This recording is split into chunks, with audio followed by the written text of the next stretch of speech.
evening. Thanks for joining us. I'm Bruce Frisco. It is Thursday, the 11th of June. This is CTV News. Tonight, poignant exhibits. The jury sees blood-stained clothing at a double murder trial. Processing the loss of a massive apartment fire in Bridgewater. An OPA, a taste of Greece, in the heart of the city. Live from our Maritimes News Center, this is CTV News. Here is Bruce Frisco. Good evening. On the fourth day of the double murder trial of a St. John man accused of killing two boys in 2025, the jury was today shown graphic photos of the clothing the children were wearing when they were stabbed to death. First, a warning. This story does contain some graphic and disturbing images. Here's CTV's Avery McRae.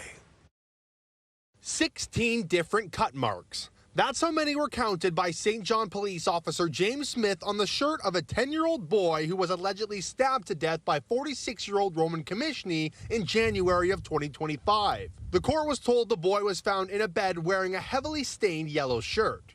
The other victim in the case, a 17-year-old male teen, had 11 cuts in his shirt. He was found dead by the doorway of the apartment.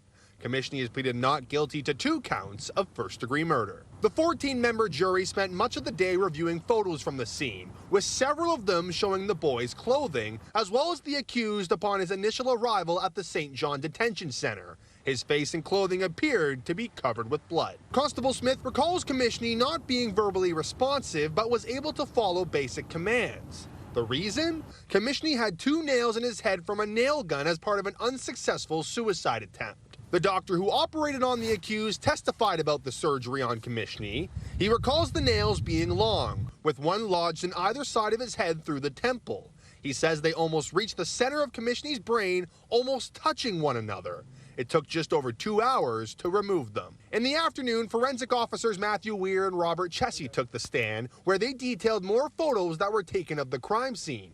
Many of the photos showed what appeared to be blood, including on the front door. There was also a picture of a knife found beside one of the deceased. Those knives were physically shown to the jury. The defense did not cross-examine any of today's witnesses. Of the dozens of photos shown today, one included a handwritten letter allegedly signed by Commissioner 2 days before the boy's death on January 27th. The letter, read aloud in court, started off with 2 Canadian officials. "My name is Roman Commissioner, and I am fully responsible for this situation." Avery McRae, CTV News, St. John. Town officials in Bridgewater, Nova Scotia, say the scene of that massive fatal fire yesterday has now been turned over to the property representatives.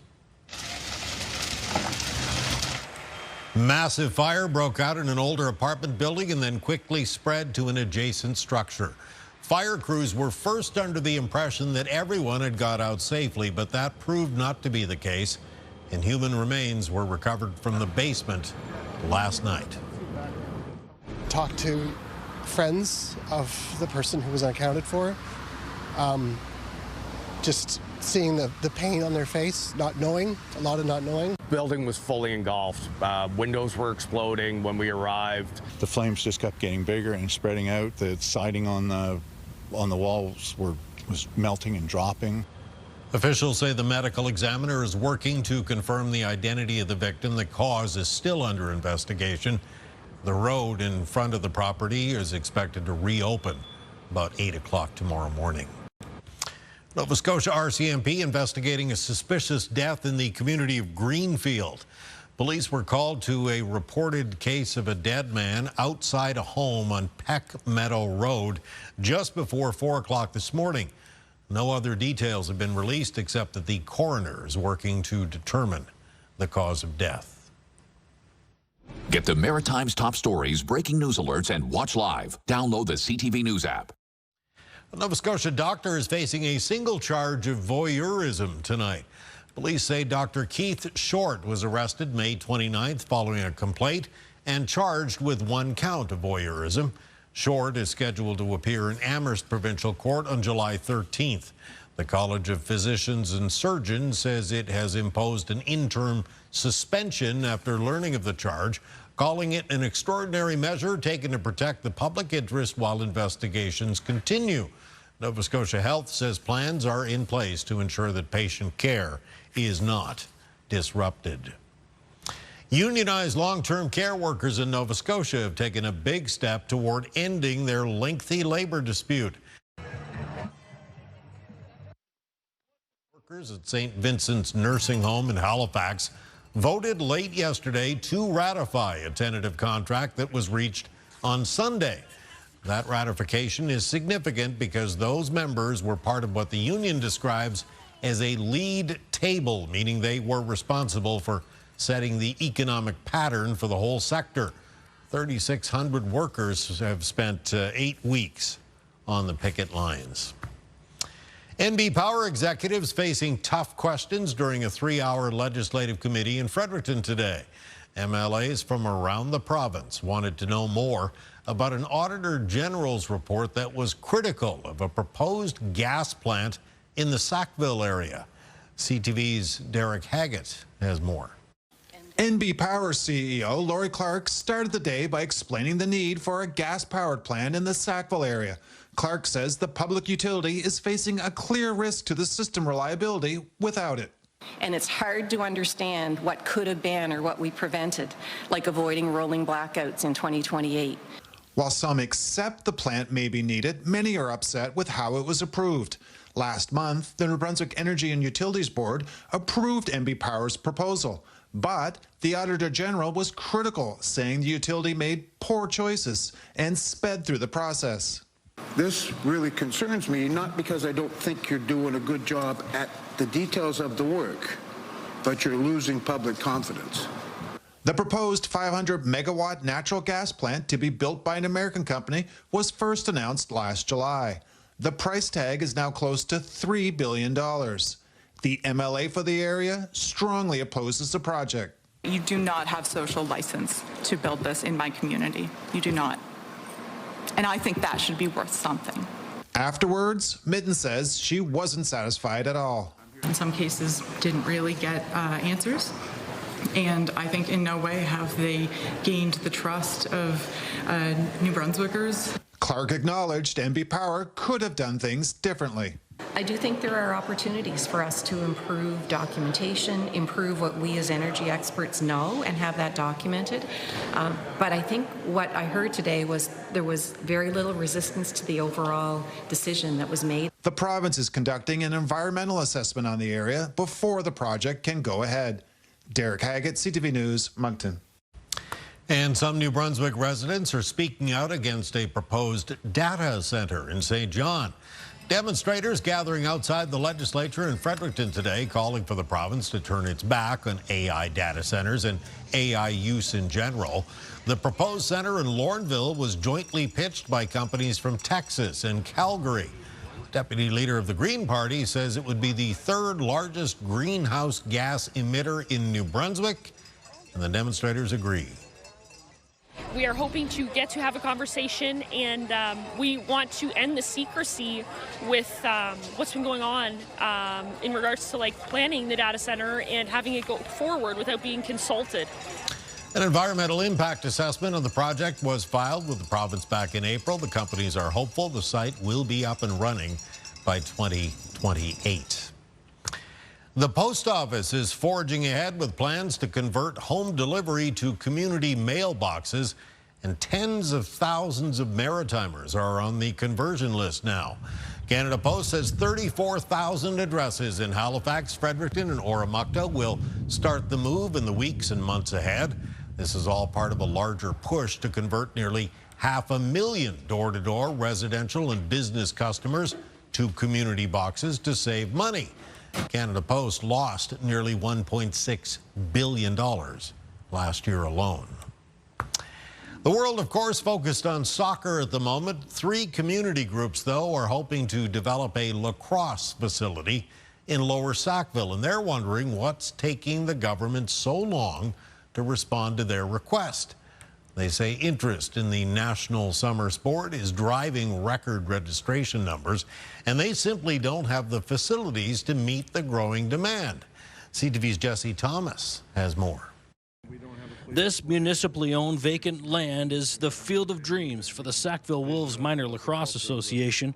Registration in the sport has soared, and many credit the arrival of the Halifax Thunderbirds, the National Lacrosse League franchise, moved to Halifax in 2019, putting a spotlight on the sport. We're probably one of the fastest growing sports in Eastern Canada right now. And basically, the Halifax Thunderbirds definitely helped us. 2 years ago, the Wolves, the Thunderbirds, and the Mi'kmaq Native Friendship Center took that momentum to HRM Council. They submitted a proposal to build a lacrosse facility and cultural center on this former school site in Lower Sackville, but since then, little progress has been made. The Thunderbirds are an Indigenous-owned franchise. They want to be one of the main tenants of the lacrosse facility. Not only would this facility help us be able to get involved more in the community with coaching and camps and clinics, but also provide a place for our team to come in a day early, spend more time in Halifax and get to practice, get to have, a say in kind of what goes on there. But 2 years after taking the idea to City Hall, the three are still waiting to hear back. HRM says a report regarding the proposal is due before the end of the year. Jesse Thomas, CTV News, Lower Sackville, Nova Scotia. Okay, thank you, Jesse. Time for our first break tonight. Still to come, Kaylin's full forecast. And we'll take a look at local reaction to word the federal government wants to ban social media for kids under the age of 16. Coming up next, though, riding high. We're expecting good vibes and good crowds down here. We're definitely expecting there will be a capacity for most games, around about 400 plus people. Bars and restaurants in the Halifax area hoping the FIFA World Cup will translate into a big win for them. That's next. Come on back.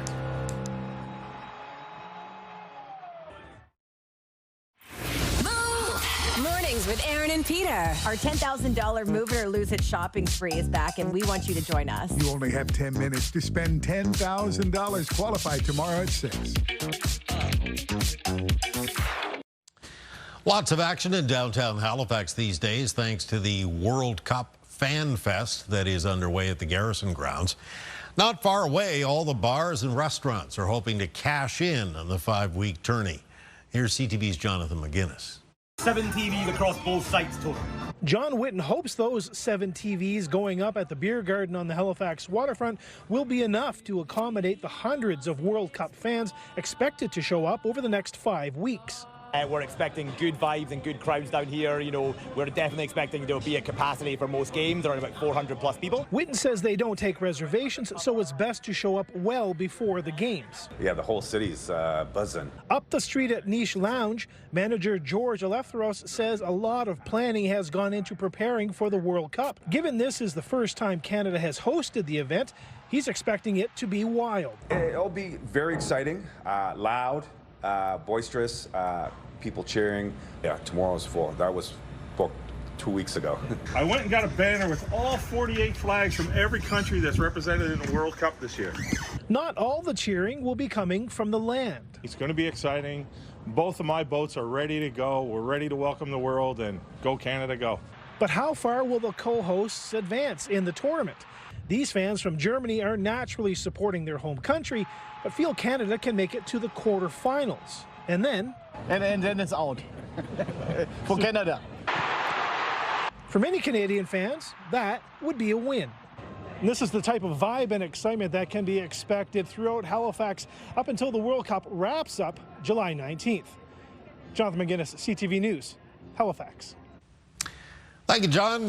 Time for a quick little break, but when we return, your complete maritime weather forecast.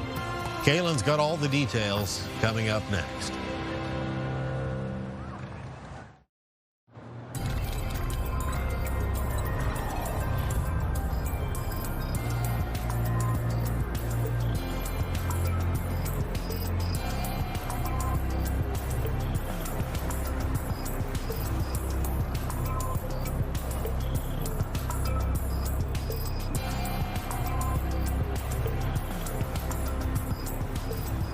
Thursday evening, 11th day of June today, and I was struck watching you at 6 o'clock tonight when you were pointing out, some areas were like you know, quite hot, and other areas actually quite cool. That's right. It's all about that ocean breeze. Where are the winds blowing in off of ocean waters? Because at this time of the year, they're still mostly sitting between 7 and 9 degrees.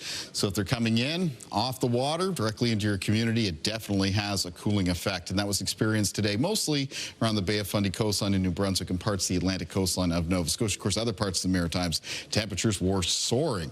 Now, for tonight, it is a very muggy night. We're going to have plenty of fog around the region. The fog is going to be thickest and most widespread around the Bay of Fundy coastline in New Brunswick and the Atlantic coastline of Nova Scotia. So if you're out there driving very early Friday morning, careful about areas of reduced visibility. Visibility will improve as that fog dissipates, retreats to the coastline, which will happen moving into Friday afternoon. Low chance of showers in northern areas of New Brunswick Friday morning. Friday afternoon, we'll have a chance of showers in the northern half of New Brunswick, Prince Edward Island, and northern eastern areas of Nova Scotia. If you're in a community in the northwest of New Brunswick, say Edmonton or Grand Falls, along with that chance of shower, there is a risk of a small thunderstorm.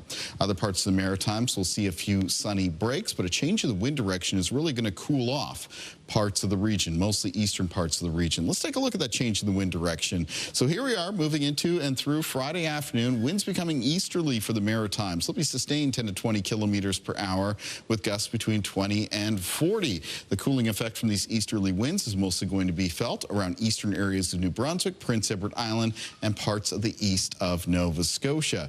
Now, low temperatures in the forecast for tonight for the Maritimes fairly mild, mostly low to mid-teens. Some around the border of New Brunswick in Maine may even have some nighttime temperatures that hold between 15 and 18. Tomorrow, though, in the forecast, you can see the cooling effect of that wind towards the north and northeast of New Brunswick. Bathurst for tomorrow with high temperature near 12 degrees, 13 for Miramichi. Fredericton will still be warm with a high near 25, feeling near 29 at the Humidex, and St. John warm, but then cooler at Moncton, closer to 20 degrees. And cooler across Prince Edward Island with high temperatures tomorrow between 14 and 17, along with that chance of a shower. In eastern areas of Nova Scotia, that cooler wind is going to be felt across some parts of Cape Breton, including in the Sydney area, where the high temperature could stop around 14 degrees. 18 to 22 for eastern parts of mainland Nova Scotia, except 14 to 18 on the Atlantic coastline in that east wind. It's still hot in Truro with high of 28 in the forecast for Friday. In fact, there's still some heat kind of bottled up towards the interior of the west of Nova Scotia. That does extend to the Annapolis Valley, as well as areas like Caledonia. On the Atlantic coastline, though, the high temperatures will be a little bit cooler, mostly around the low 20s.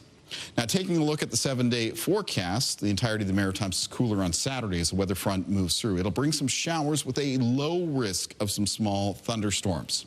On Sunday for New Brunswick, it's a low chance of a shower during the day, but some showers are expected to move through Sunday night, clearing out Monday morning.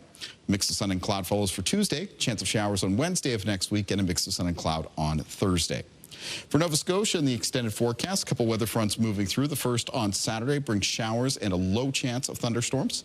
Sunday's a mix of sun and cloud. It's a break between the two weather systems. The next front arrives overnight into Monday and brings more showers with it. Mix of sun and cloud for Tuesday, chance of showers on Wednesday of next week, and a mix of sun and cloud on Thursday. And for Prince Edward Island, the forecast on Saturday, showers, low chance of a thunderstorm. Back to a mix of sun and cloud on Sunday, highs near 20 degrees. Second front comes through late Sunday night into Monday, bringing some further showers with it. Then a mix of sun and cloud Tuesday, Wednesday, and Thursday of next week, though Wednesday with a chance of showers. Bruce. Okay, thank you, my friend. Wake-up weather still to come. In the meantime, we shall step aside for a couple of minutes. Hope to see you when we come back.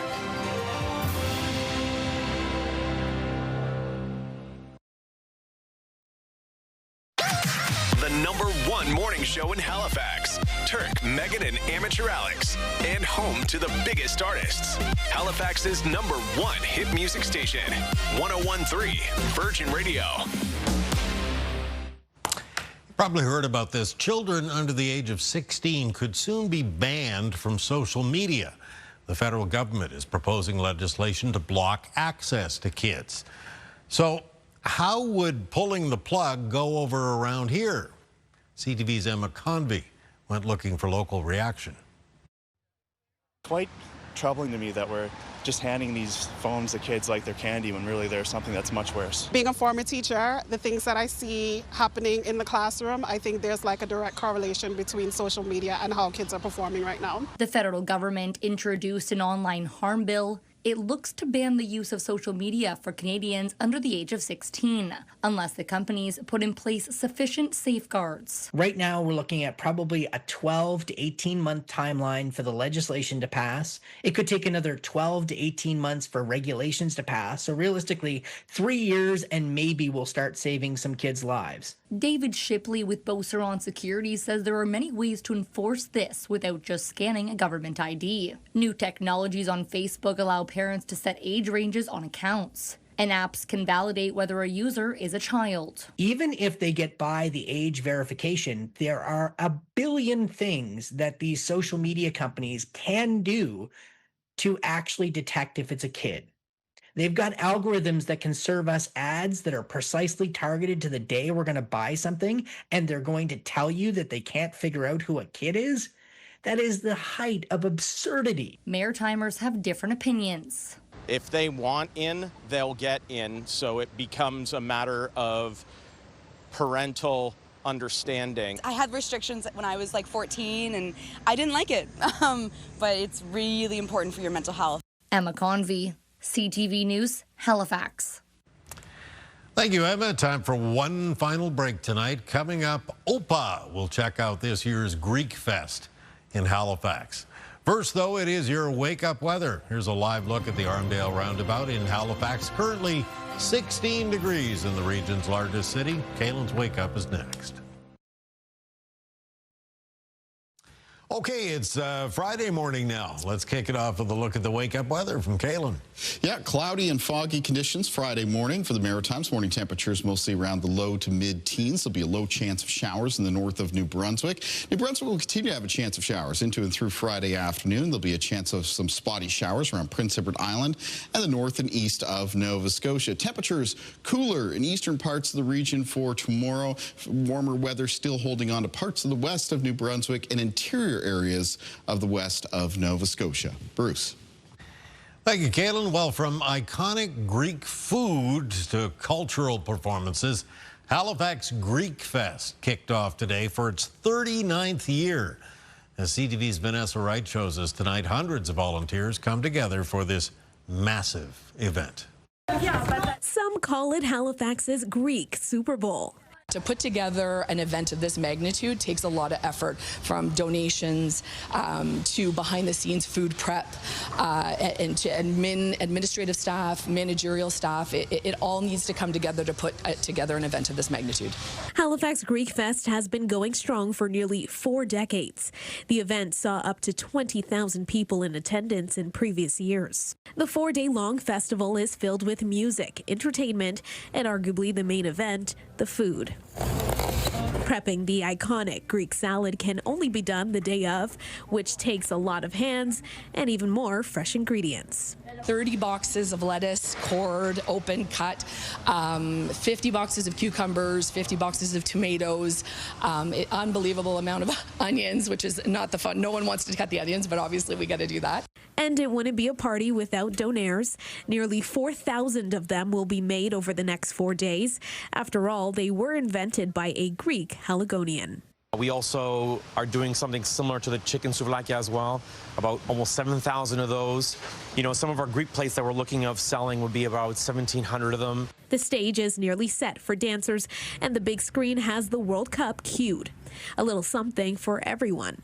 Getting a taste of Greek culture and supporting a good cause, the sweetest deal you can get. Vanessa Wright, CTV News, Halifax. Sure is. Thank you, Vanessa. That is your late news for this Thursday night, Friday morning. A reminder, if you tuned in late or you'd like to take a closer look at any of the stories we've shown you tonight, ctvnewsatlantic.ca. It's always your home for news. I'm Bruce Frisco. Thank you for staying up late with us tonight. Have a good evening, and we do hope to see you again tomorrow for Friday.